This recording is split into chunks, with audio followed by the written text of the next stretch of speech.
Voilà. Donc, ici, cette petite vidéo vous explique comment dans un tableur, quand on va taper, il y a quelque chose d'important qui va se passer, c'est que quand on tape un texte, il est systématiquement aligné à gauche, un peu distraite. Et quand vous allez taper un nombre, il sera tapé en fait à droite. Attention donc, on se rend compte ici que le 45,5, il le considère comme un nombre et que le 45,5, il le considère comme un texte, vu qu'il est aligné à gauche. Alors, d'où ça vient? Comment le tableur se rend compte de ça ou cherche son information et son paramétrage? Eh bien, c'est parce que c'est l'ordinateur le système d'exploitation qui décide de ça et via le panneau de configuration dans les paramètres régionaux. Donc, je vais l'illustrer ici. Juste une petite remarque parce que je m'aperçois que je n'ai pas non plus montré comment taper des pourcentages. Pour rappel, quand on tape 0,10 ou qu'on tape 10%, c'est exactement la même chose.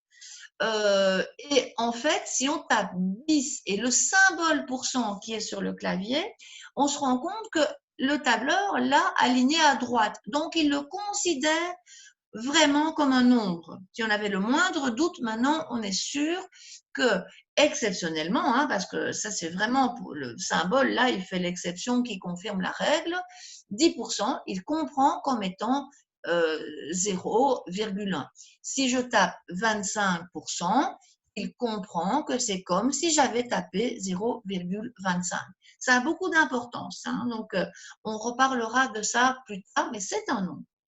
Alors, mes fameux paramètres régionaux, normalement, là, je vais essayer de les partager, mais je dois du coup refaire un partage avec un autre écran qui sera cette fois-ci le panneau de configuration. Donc, le panneau de configuration, on le voit, c'est dans les systèmes d'exploitation comme Windows. Si vous ne le trouvez pas, c'est dans Démarrer, Paramètres, ou bien dans la loupe, vous tapez panneau de configuration et vous le trouvez. Donc, c'est lui, dans Windows. Ici, moi, je vois horloge et région et même le sous-titre modifier les formats de date, d'heure ou de nombre. C'est tout à fait ça qui m'intéresse. Alors, Excel va être sensible avec ça.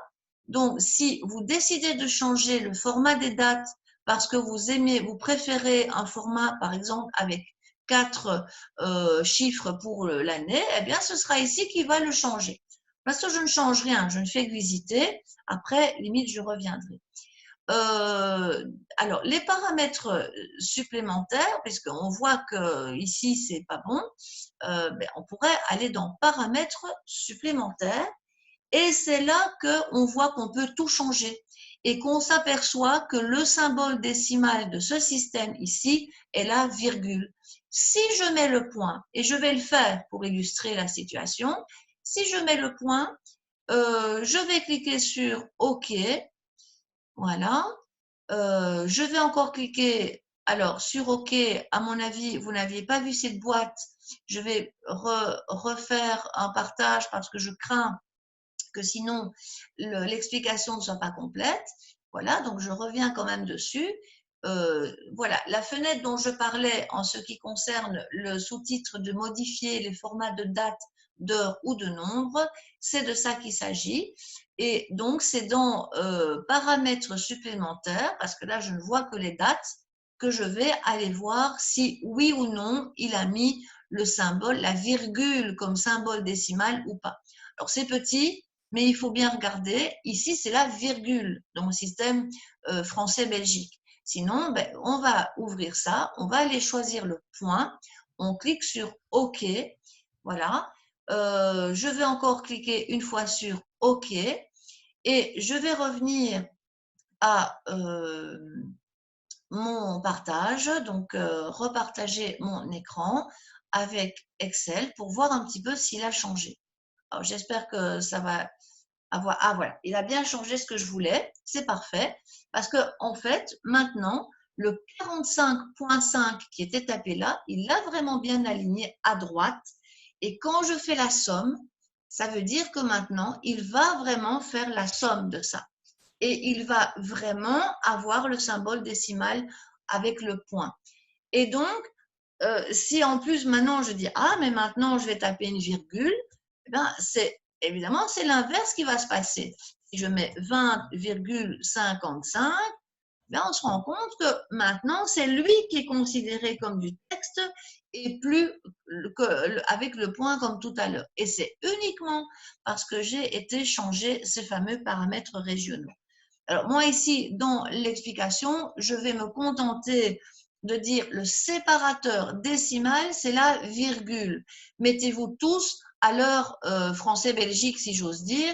Donc, si ce n'est pas le cas chez vous, ben, allez le changer dans ces fameux paramètres régionaux.